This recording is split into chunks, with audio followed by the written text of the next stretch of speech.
It's the joy of being a live stream coming to you live from Brooklyn, New York. And if you're joining us anywhere other than twitch.tv/deepmindfulness, please come on over and join us. It'd be lovely to have you here, folks.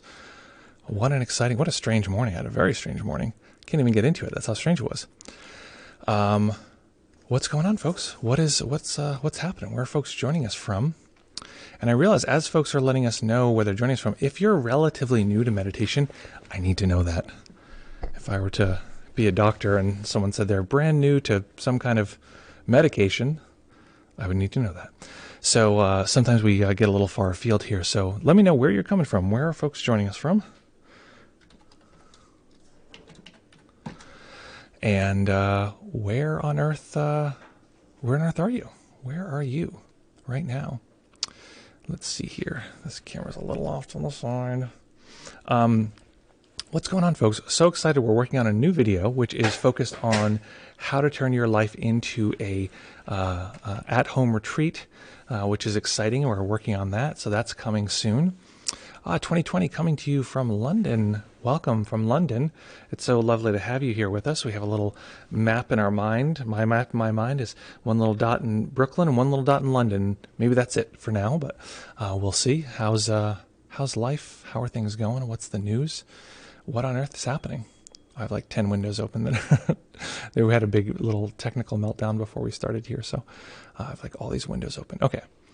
Where are folks joining us from? Where do we find you here? Bethesda, Maryland. Emily, so nice to see you here. Back to YouTube. Oh, I'm sorry to hear that Twitch was being weird. It's usually the other way around. That's why people come back to Twitch, because YouTube is often weird. Yeah, the thing that's funny about Twitch is it has these. I was talking with my friend Deborah, and it has these advertisements that I'm sure if you're here on Twitch you've seen, and they're very silly, and they but they're so silly that it's almost like better than an ad that maybe we relate to. It's sort of like games, shooting, pew pew. Like, we know you're 19 and you and you love video games, blah blah blah. That's kind of why I like it, is that the ads are like so untargeted. Wise conclusion here from DC. So okay, so you're right near Bethesda. I mean, relatively speaking, in the given the cosmos. And then John, oh, you're back at home. So John, you're in Jamaica, Queens, which means that you are no longer in your recovery retreat center there in Westchester. So that sounds like maybe you're doing better. Hopefully your illness is moving along. If folks don't know, John was our community member who was going through the C19 blues, and very luckily is doing much better now. So hopefully getting back to Queens means that you are doing better. Hopefully that's what that means. What else, folks? Where are folks joining us from? I see that we have folks actually here on Facebook and on either one of our YouTube channels. We're broadcasting live to both. Playbacks end up on youtube.com/deepmindfulness2. And then some folks here are on Discord who can just see the chat. Welcome, folks. Lovely to have you here as always. So let's see. Today is going to be freestyle meditation, which I love. And we're actually going to be getting into a series soon.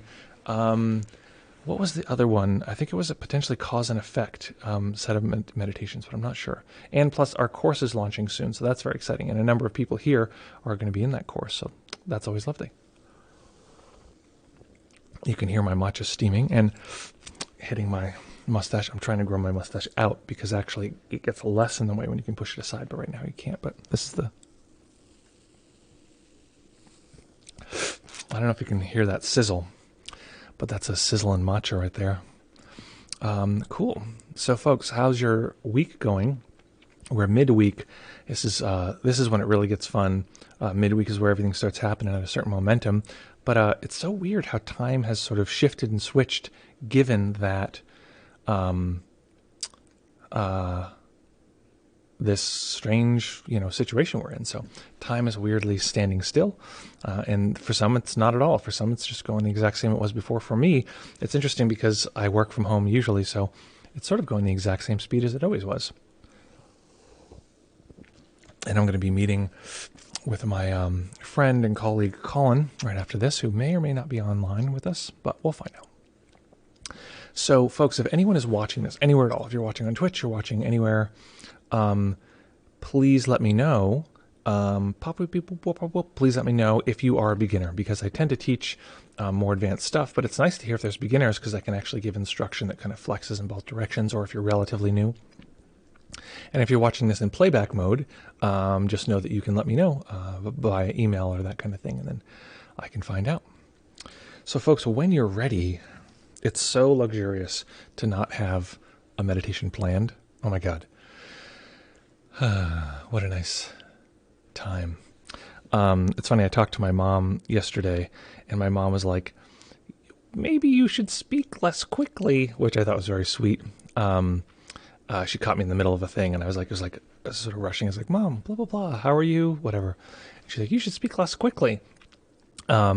Which is a strange, moms say things. And it's funny because I have to, it's something to think about. Maybe I speak too quickly. But I typically am just having fun. So today, here's what I'm thinking. Very excited that we don't have to plan the meditation. Often when we have a meditation planned, it is it's part of a series, which is lovely, and it's very exacting. But without a meditation planned, I can go into what's actually occurring for me, connect a little bit with what's going on for folks, having had conversations with many people.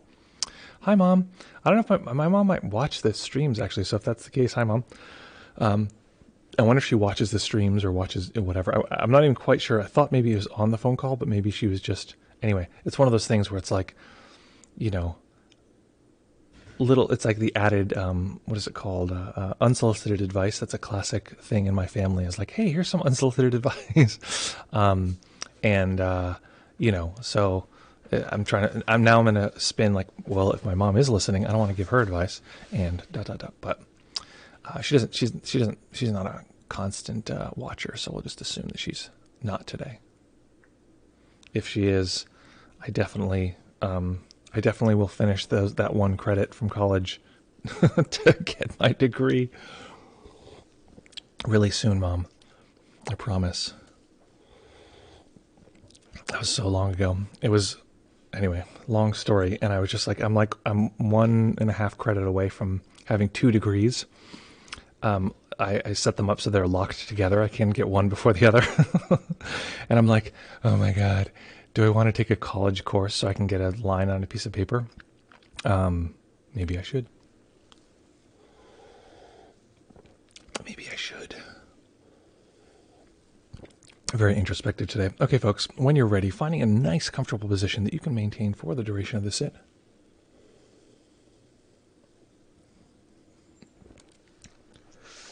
Okay, full disclosure. I'll tell you what's going on. I'm a little wacky today. This will be fun. I'll just actually say why I'm a little like bouncing around. Literally, just before the stream started, the stream is already starting. This is like a half hour before. Someone I'm helping, someone I've helped for years and years and years. And we were arguing. And I was saying, hey, this is a pattern I've seen. It's blah, blah, blah. And they were like, no. And I was like, hey, man, I'm not trying to fight with you here. You asked, I'm just trying to whatever. And they're like, no. And of course they had their side, and I'm sure what they're saying is valid, and I'm sure I could grow and do better. And it was like literally, and I was like, the stream is started. I got to go. I have to hang up now. I'm sorry. I know you need support. Got to go. So I came in like fully hot into this situation. I'm like, so there's a lot of adrenaline, and weird world.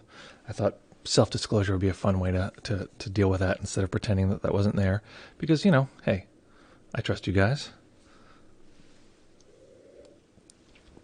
And there we are. So let's do a little a meditation. Find that nice comfortable position that you can maintain for the duration of the sit. And when you're ready, we'll begin.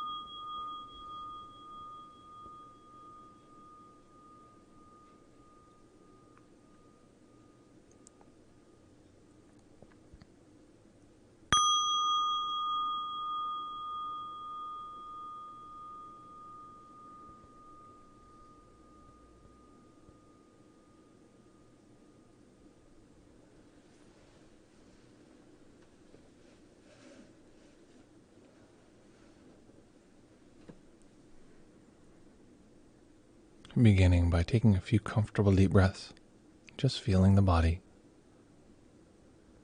rise and fall.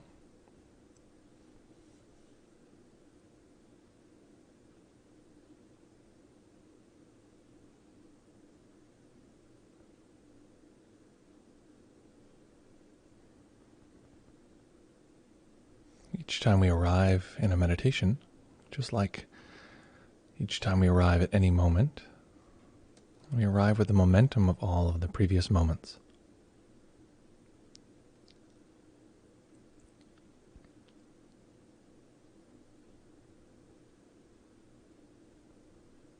And often,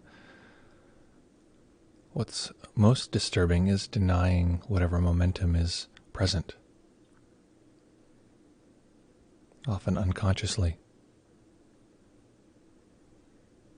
Some part of the body-mind that says things shouldn't be this way, they should be that way.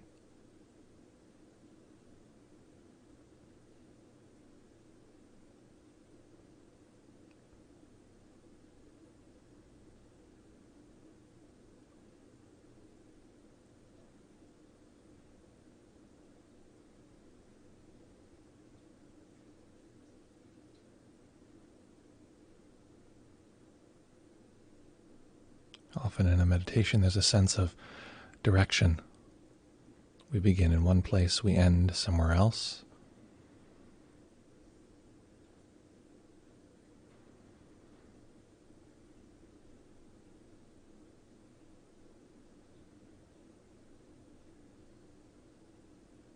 And this is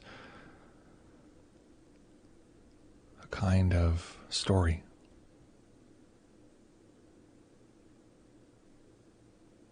It's not a bad story, but it comes with it all the limits of stories. So let's begin by observing the sense of direction that we've arrived with, the momentum of the previous moments, the sense of a timeline which has peaked in this moment.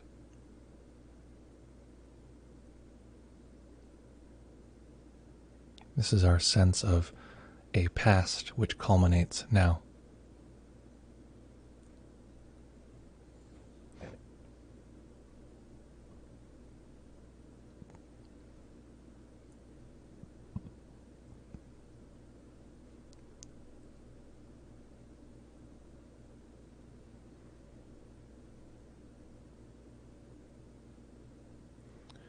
Spatially, often we relate the past as having existed or currently existing to the left, often a little bit behind. This might seem overly specific, but this is in large part due to the way we read. So just noticing our sense of the past, the moment that was here just recently.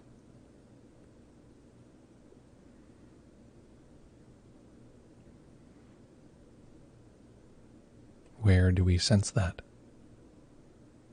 And perhaps it's some kind of nowhere or something amorphous, and that's fine too, just noticing our experience of the very recent past.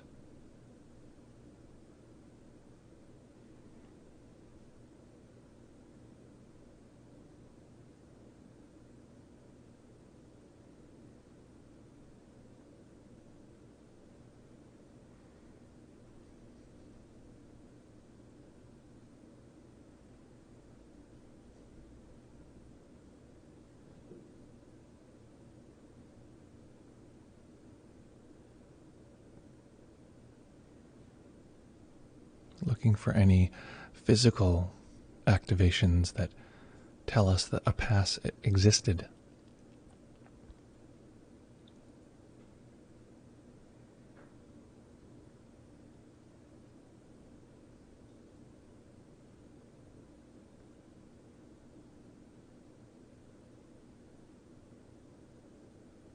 We can tune into the raw sense data of this particular moment.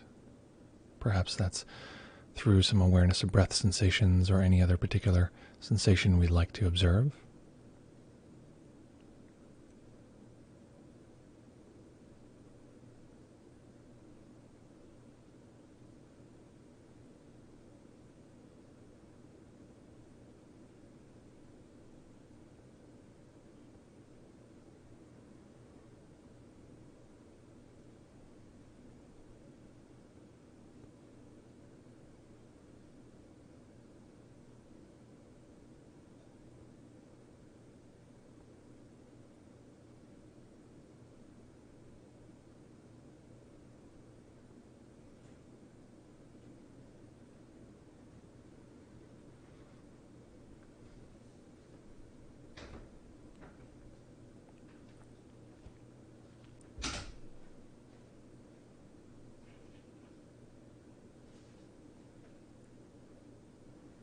If we become distracted and arrive again at our sensory experience, noticing this short-term past, we were in a distracted, foggy place.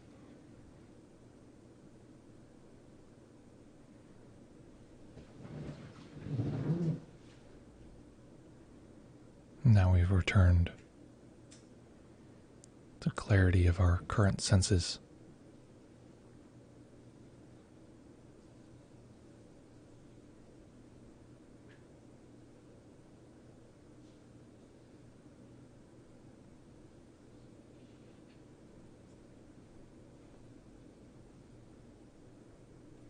This may be quite different for you, but for me I find that distraction seems to be experienced up and to the left. Again, this sounds almost comically specific, but when I return,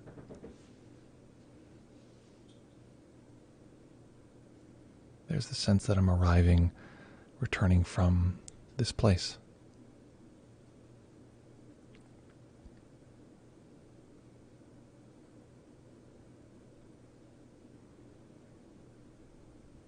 Again, it's not that important precisely where it is for you, just that it is someplace and we can have a bit of clarity. Maybe we return in a kind of omnidirectional way,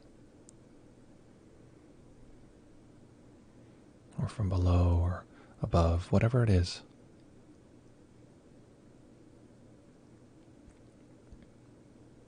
Even letting ourselves become distracted.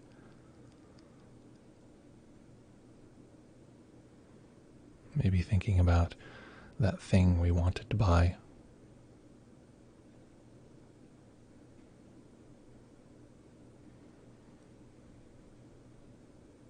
Or that crazy thing that happened on the news.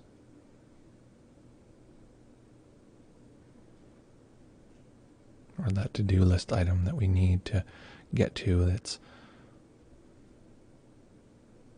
more important than the meditation, says our brain.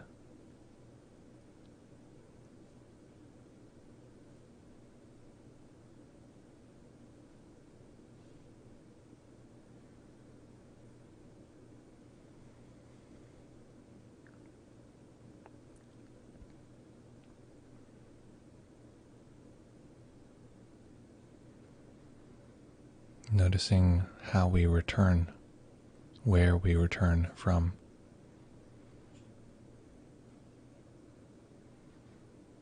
Perhaps we return from a kind of undifferentiated space to a more located, arranged space. Or perhaps we find when we try to become distracted, it's not so easy.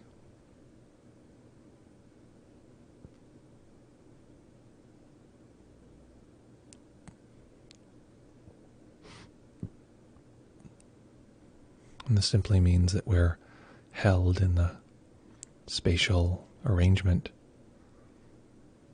of present moment awareness.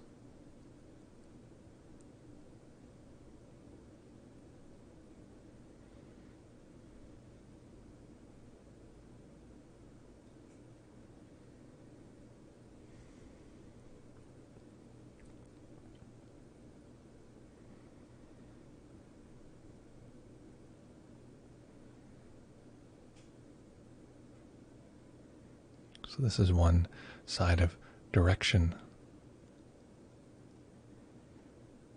one side of arriving, this past.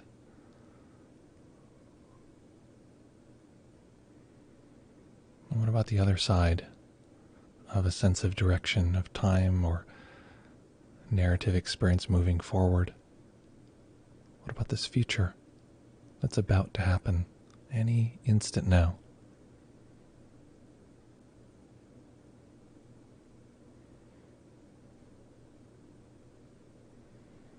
I often find when I try to observe the experience of the future, the mind keeps simply showing me the present.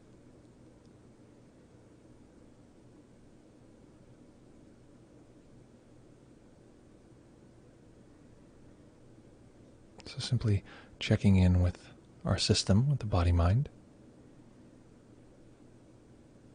Okay, I tend to believe, usually, that there is such a thing as a future, a moment that will come. That's a generally held belief that I tend to ascribe to. So where is that experience now?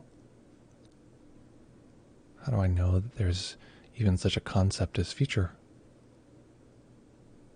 Without intentionally imagining anything or trying to project, just the sense of what is future now? How do we have contact with that now?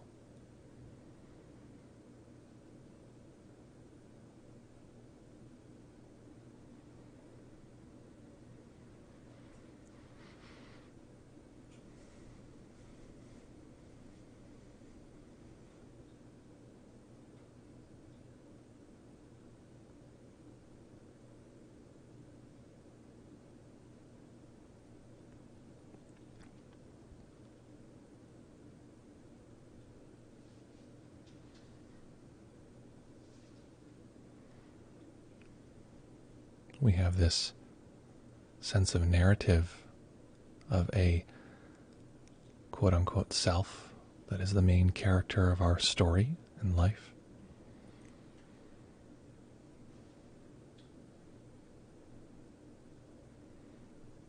But there's not a sense that we're at the edge of a cliff and in the next moment this character will be gone, will perish. There's a sense that it will continue.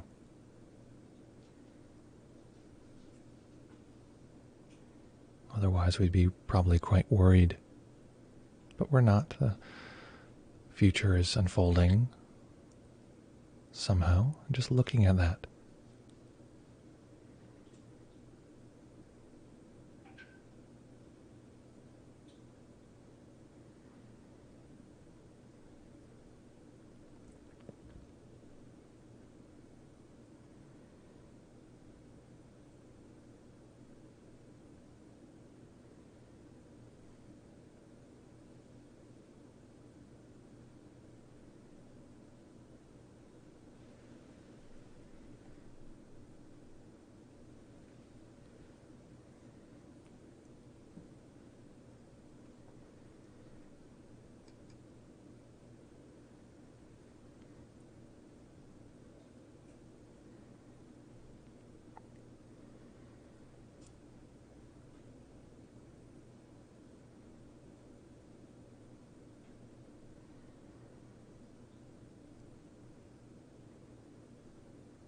And we can observe both of these with one simple question.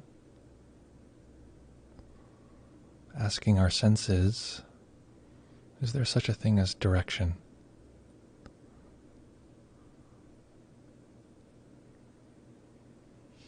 Is there a forward and backwards of experiencing?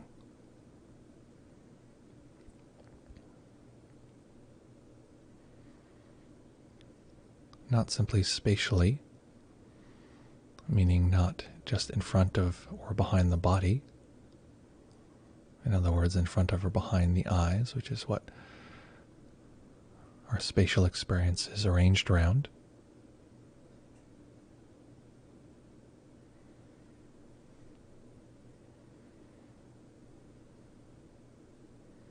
But the sense of time, of narrative.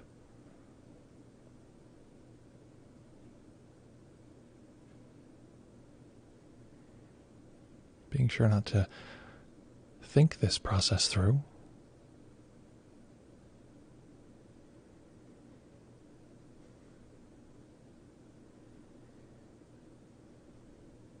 But observing the body-mind as it experiences this reality.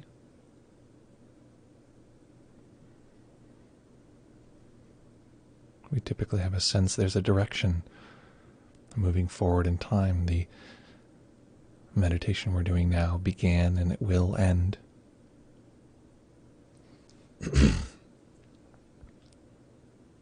So asking our senses now, is there a direction?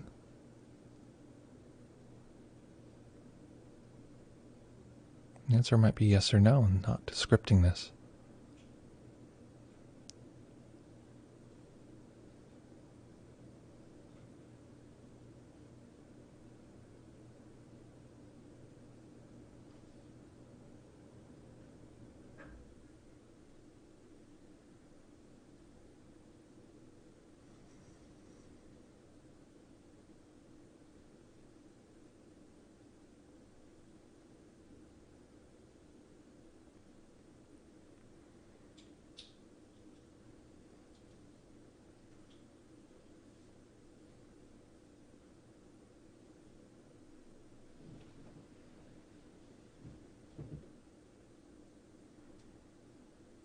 Does the system detect time moving?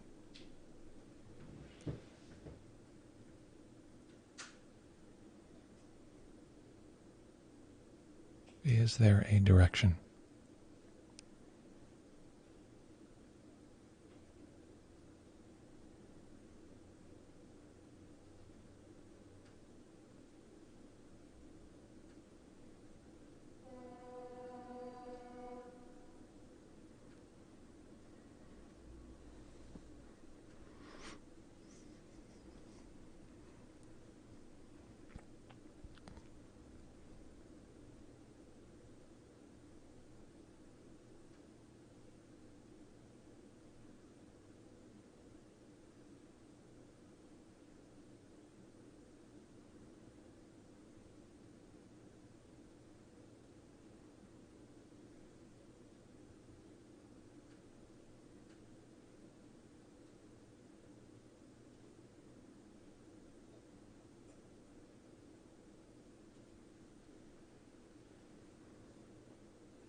And staying with the practice, staying in stillness,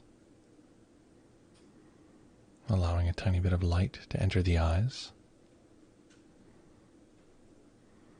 eventually allowing the eyes to rest on a single point as they fully open.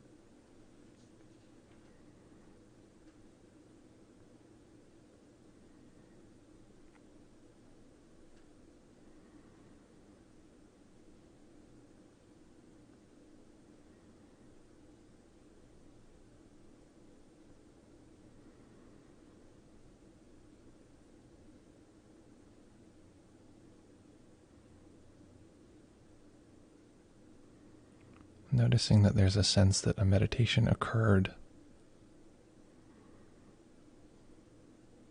A strange paradox. There was a set of activities called meditation, and now it's gone or somewhat over.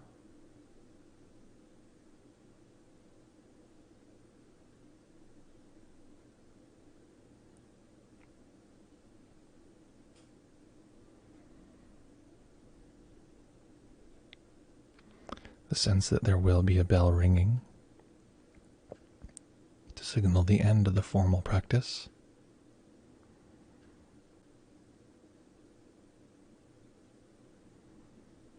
And just noticing the system tracking direction in terms of time.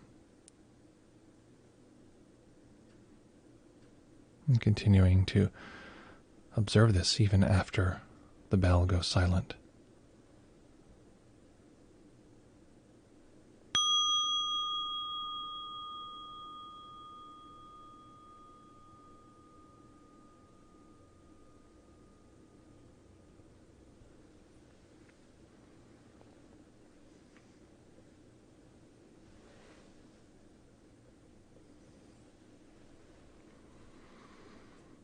Okay.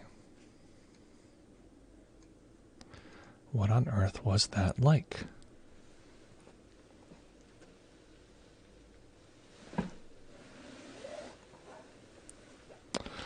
What happened, and what do you like now?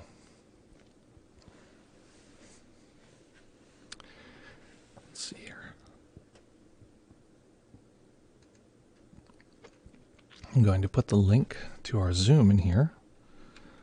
If folks want to chat about what that strange meditation was like, come on over and we'll get to say hello.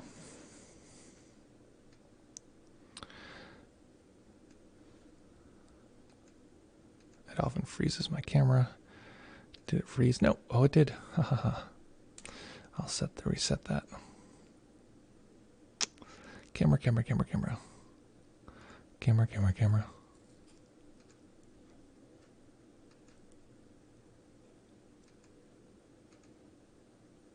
There we go. So, what was that like? What happened, and what do you like now? Of course, you don't need to jump into Zoom if you prefer. Oh, we have someone waiting to join us here. Let me just get you on screen. Put you over here. Pop in monitor 2.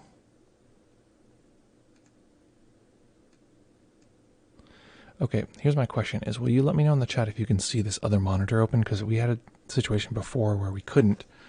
Rory actually joined us and we couldn't see Rory on the screen. And then I want to try this. Oh, I didn't change the settings. Darn it. Okay, that's fine. So with this, let us admit defeat. No, admit this person onto the stream. Hello, this is Monica. Welcome, Monica. Let's see if you're audible. Oh, you are not audible. Go ahead, Monica. Will you give us a try, audio-wise? Oh, I have to admit more people. Very fun.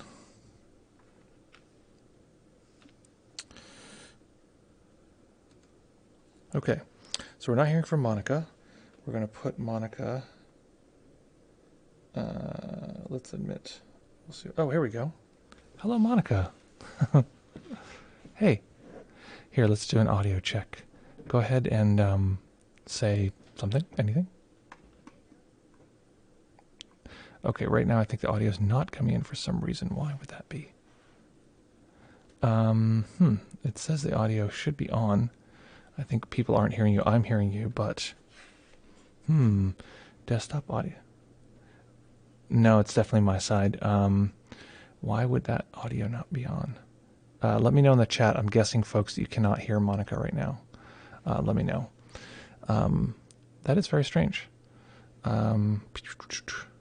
on earth would that be? Chatbot stream, system audio. Let's try this. Okay, one more time. Hey, everybody. How's it going? There we go. We got you. Cool. Okay, cool. Awesome. Welcome. And just so you know, the protocol is if you can mute everything other than your Zoom right now, because you'll get an echo. But we can see you. Oh, well, we could a second ago. Oh, there we go. How are you? Good. I'm doing really well. Thank you. How are you? I'm doing well. Glad to see you. How's life? Yeah, it's going well. I'm just so grateful that I can join at 11 a.m. on weekdays just because of my schedule at the quarantine. It's just an awesome opportunity to meditate with everybody. Nice. How was your meditation? What happened? Yeah, so I was like, it was really interesting. Like, I always have this experience of the past being on the left and that my discursive distraction mind is in the top left of my head. And it's been something I've been dealing with recently, and I didn't know it was like a universal, or not maybe not universal, but like because it's of the reading. Okay, real quick, sorry. I think some people might be a little bit late on the telling us that there's no sound. There should be sound. My system says that there is sound. So again, triple checking, folks. Can folks hear Monica when she was speaking just a moment ago. Hit me up in the chat and let me know. I think people can. I think that's old news that people said they can't hear. Okay. Yes, that's what I thought. Okay, great.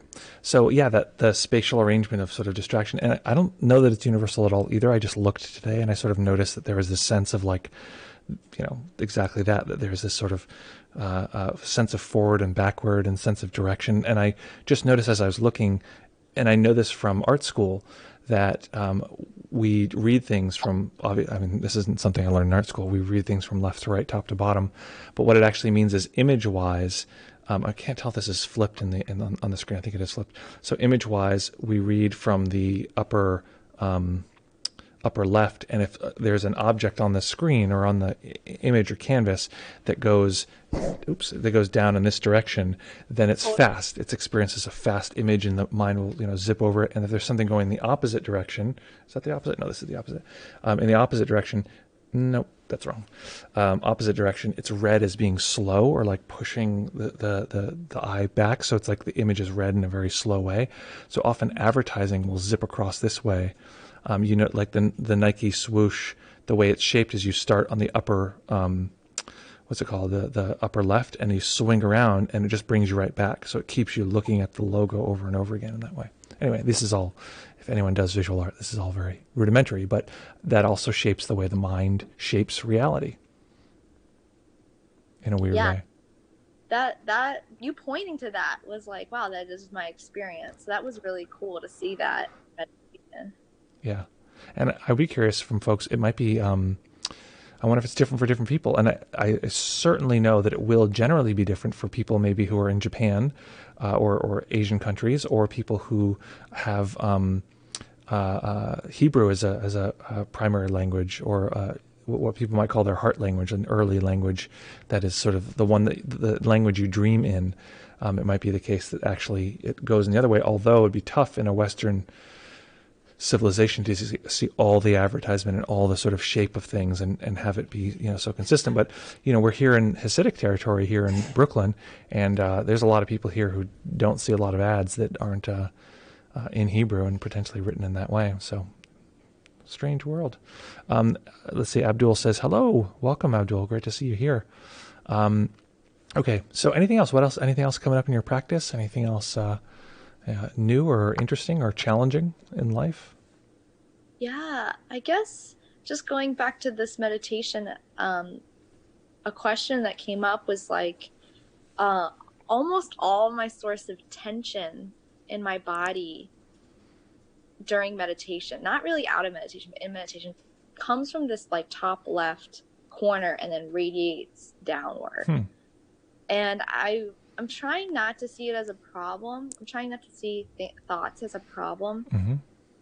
But it's something that's like a source of tension. So I guess I was wondering if you have any recommendations of how to work with that. There's definitely a sense of self in that top left corner. Interesting. Too. Interesting. So the answer is absolutely. We have hundreds of ways of working with it. What I would start with is, last time we talked, you said that you have a good peppering of experience with TMI. Is that the primary way that you practice, or is it sort of more of a variety at this point? It's a variety. Because I do Mahayana Buddhism, but I really like the concentration approach of TMI. Great.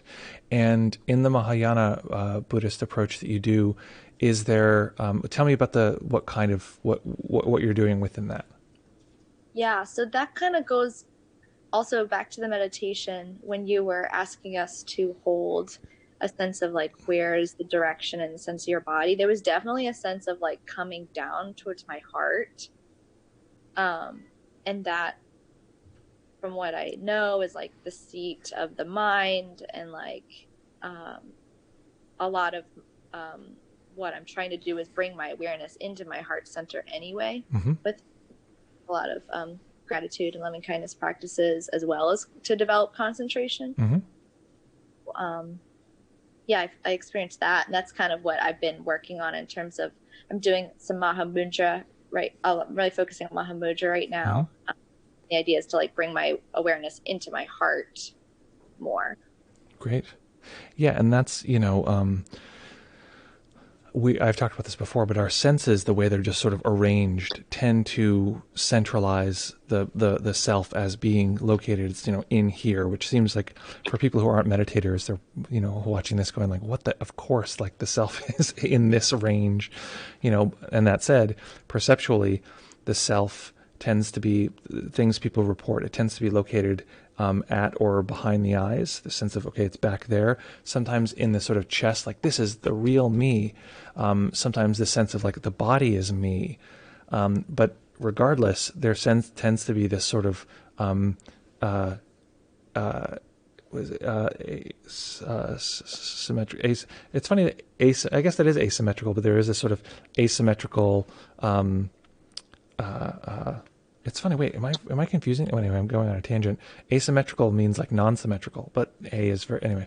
But there's this sort of there's this sort of symmetry or this sort of centered experience that it is sort of in there or back there or this sort of thing, and that's supported by the senses because visually, like it's a cone of vision that comes out from here. Hearing is sort of experienced as though it were, centered around the head. The, mental imagery and mental audio tends to be experienced in the head, all these sort of things, which tend to point towards this sort of central experiencer. So when you say that in Mahamudra, the sort of self is located as being in the, or is more ideally located as being in the heart space, that's entirely valid, and that's one way to sort of, to some degree, deconstruct this sort of tendency to have self be a thinker or the thinker, the observer, that kind of thing. Some people will try to put it lower than that. They'll say like, okay, the self is like all the way at the lowest part of the body, wherever that is, or it's in the feet or that kind of thing, that the feet are looking up and observing us, which is a way to activate awareness to decentralize that. Lately, we've been doing the multiple self model, which says to work to cultivate self as this larger awareness. That there's we can create a kind of a caring, ideal sort of selfing experience that is awareness. That wherever awareness is, that's what we call the sort of true self, or true being, and yeah, so there's a variety of ways. So those are just different ways to observe things spatially. Another one is to just look at the edges of whatever it is and notice that an edge is held within a context. So it uses attention. Okay, here's the edge of this tension. It's right here. Well, the only way I can tell that there's an edge is by looking at its configuration within a context. The context is this larger experience. So letting that sensation be felt or experienced in a larger context of experience, breaking down the edge of whatever that is. That's more of a sort of deconstructive process by inclusion. We're including more, therefore breaking down the sort of seeming solidity of one particular object. You can also zoom in. So, that's a zooming out to some degree method. You can also zoom in so much that the solidity of it sort of breaks down because the attention shrinks down to the point of like the very fine detail of the shimmering sort of quality of its location. One thing to be careful of, though, is that often tension, and you describe this tension, is it primarily physical, or is it a combination of physical and sort of mind activity? I would say both. Yeah. Yeah. And is there any emotional connection there? Is there any emotion occurring in that area?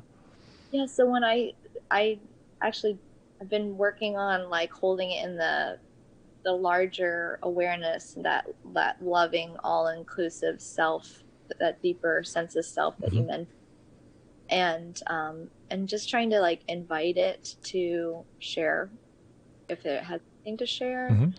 And so that's some interesting content things coming up for sure. How do you mean? Like it'll like kind of like in a previous podcast, you told us to like listen to our heart and see what our heart was telling us, and sometimes things will come up like you are worthy, or like you don't feel like you're making, like just things that relate to my practice, relate to the tension that's like emotional content. And it's nice when that comes up, because then it kind of like totally alleviates that tension. So I see what you're doing here. You're guiding me to answer my own question. It's great. Well, it sort of, but it's also that like I have this incredible faith that human beings have everything within them to, you know, to transform and change. I actually for the class that I'm doing now, I assigned everybody free writing, and well, I suggested it, and it's amazing how you don't have any particular thing that you're trying to write, and you spend 10 minutes just like writing is stupid. Why am I doing this? I don't know. So, and the system will unwind all of the psychological material just through writing. Just, you know, so it's a I don't know. It must stem from. Wait, I'm gonna yell to Raquel right now because I have a question about the history of this. Hey, babe. Yeah.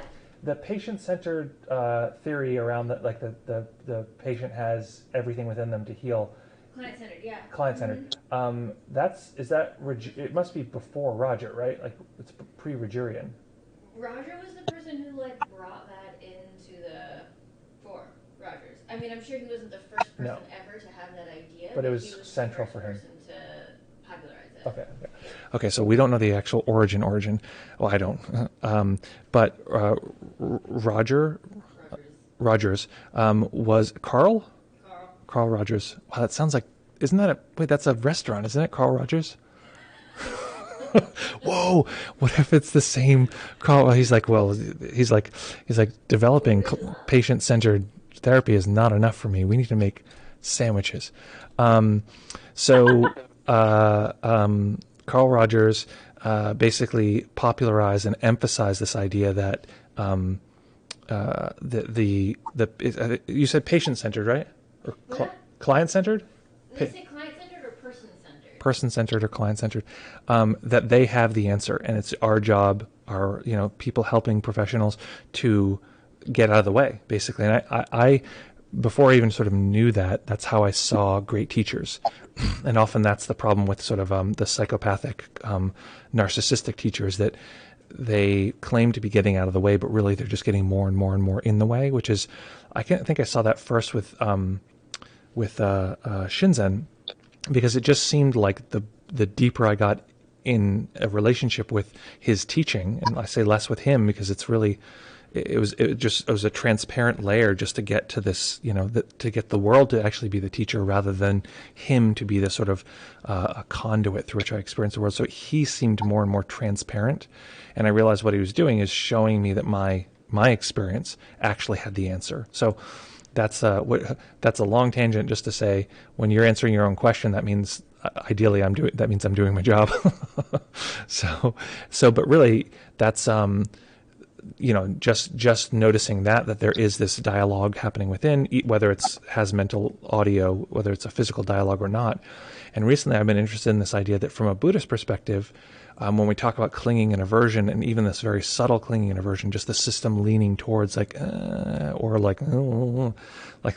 sort of very rudimentary thing, that as meditators, often a mental dialogue or the words themselves, they're not always the way we want. They're not always the best tool. Sometimes just being aware, the system is leaning in this direction, and that's natural. I don't need that to change, actually meets that need.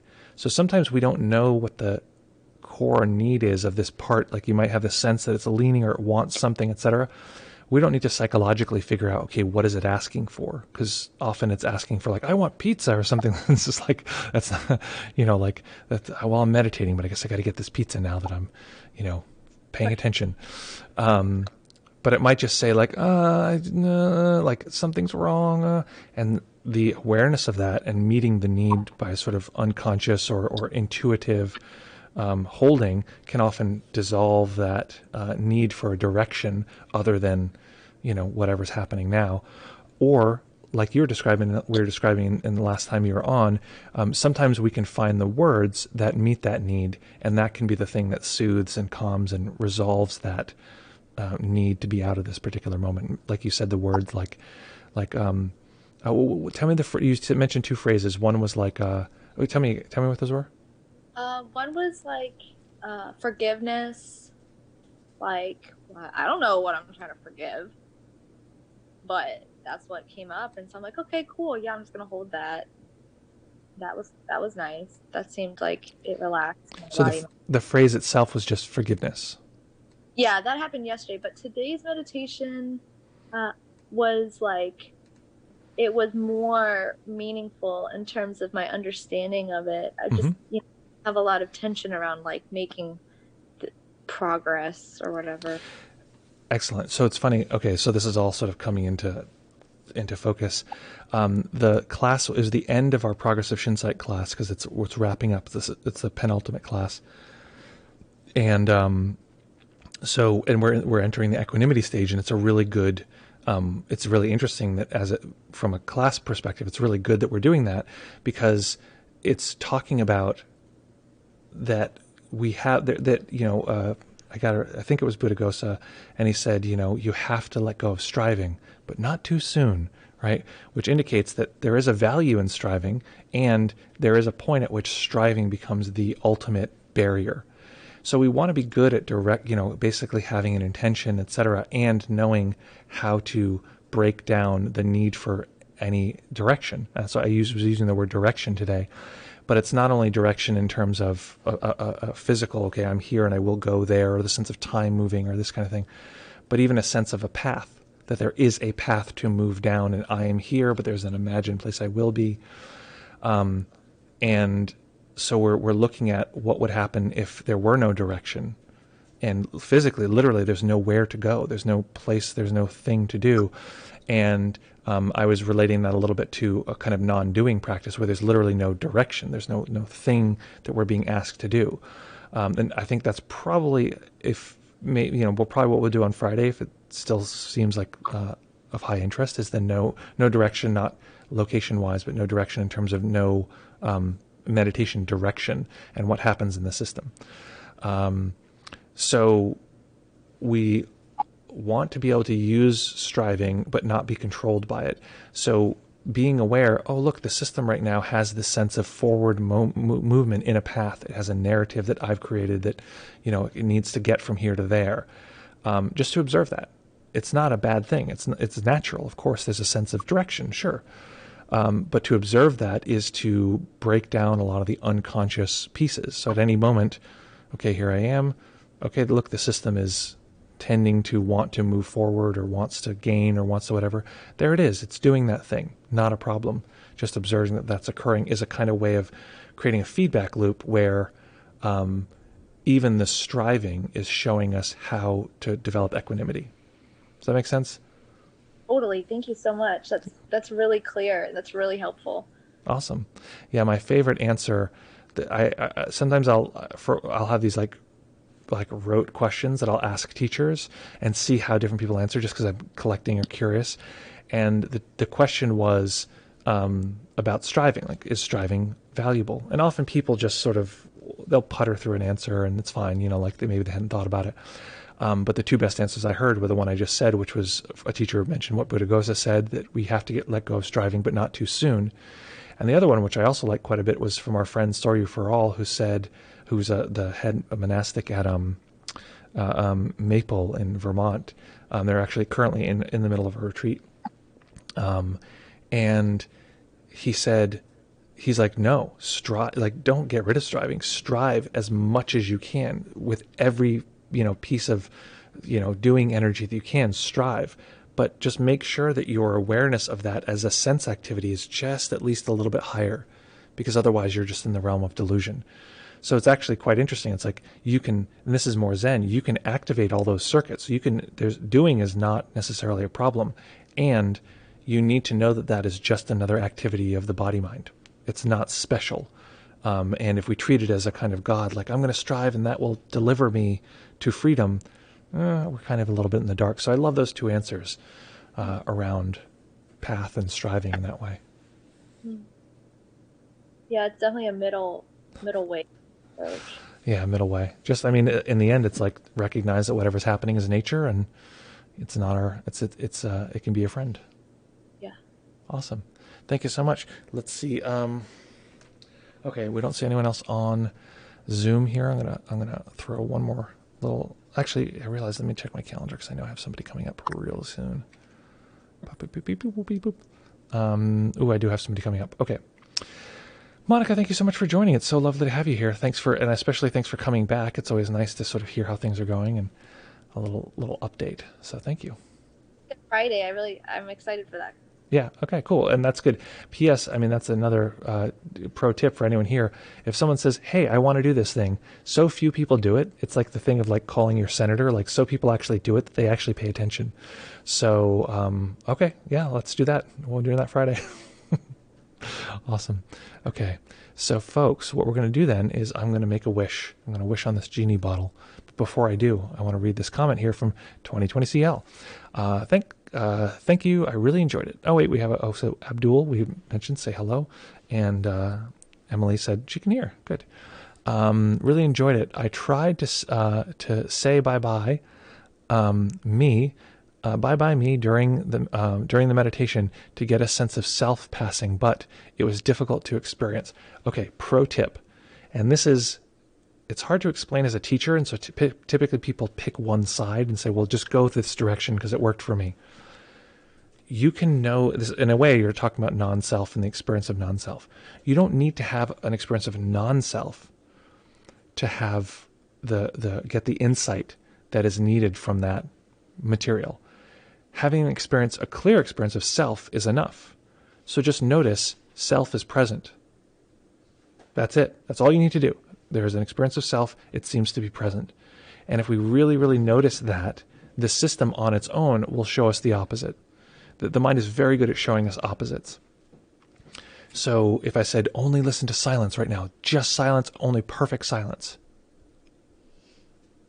the mind immediately jumps to, well, but I hear sounds everywhere. Its mind's very tricky and very smart that way. So notice there is a self, it's occurring, it's not bad. And that's often what is the problem. People say, well, there's a self. And I know Buddhism, self bad. That's not, self, the activity of self is occurring. Okay, great, there it is, there it is, there it is. And even if we don't notice it consciously, the mind will start to show us, this is what not that is like.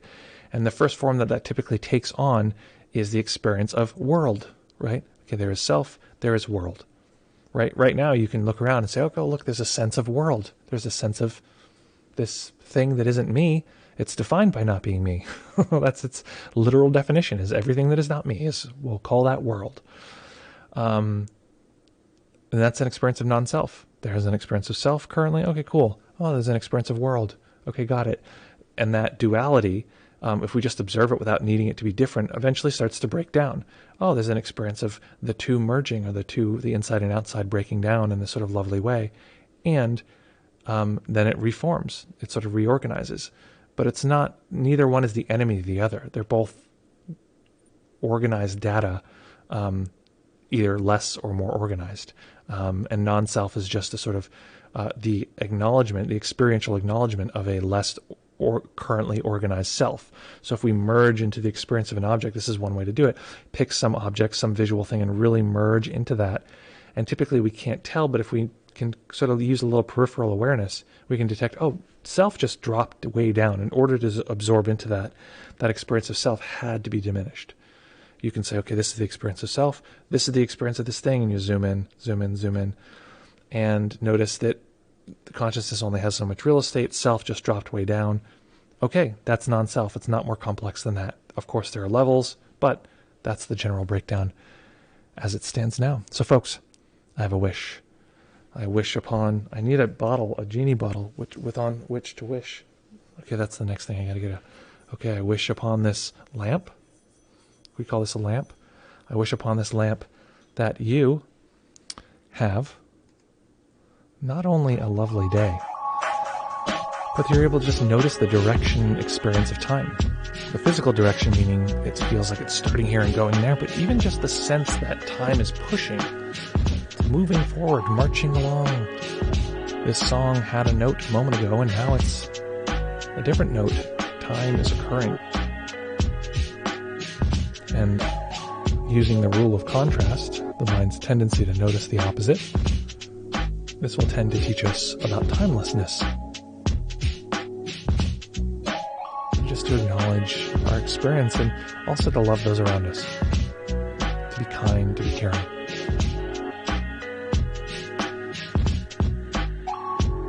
Have a lovely 48 hours. We'll be here very soon. Oh, we just got a nice follow here from Kanai Olivia. Naya Olivia. Test comment. Bob, thanks for your test comment. I see your test comment. And I raise you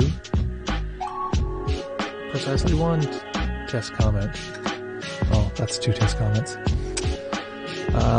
Thanks, folks. Thank you so much for joining us. 2020, Emily King, Abdul, Bob. Thanks for joining us. We have a couple Bob. Wait, we have one Bob here and Actua 808. There's 2 Bobs. Oh my God. We have a double Bobby. A double Bobby system. We've got a double Bobby situation over here. Sorry, I'm sure you don't like to be called Bobby. So folks, have a lovely day.